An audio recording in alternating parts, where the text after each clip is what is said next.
రాష్ట్ర వ్యాప్తంగా ఎన్నికల ప్రచారానికి బాలకృష్ణ సిద్ధమయ్యారు. ఇవాల్టి నుంచి 2 రోజుల పాటు అనంతపురం జిల్లాలో ఎన్నికల ప్రచారం నిర్వహించనున్నారు.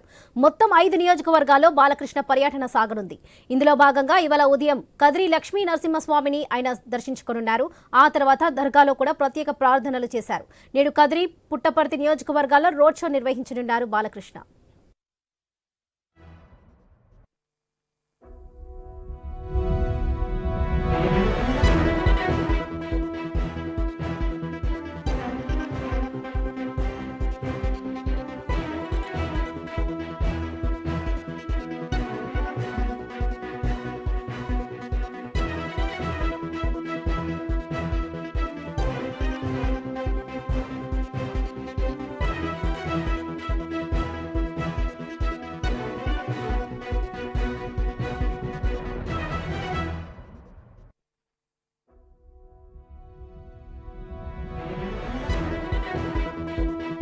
గురూజీ రామ్ నారాయణ్ జీ ప్రపంచ ప్రఖ్యాత జ్యోతిష్యులు ఇప్పుడు మన హైదరాబాద్ లో ఎటువంటి సమస్యలకైనా తక్షణ పరిష్కారం చేయబడును. సంప్రదించండి 96651137 9000004357.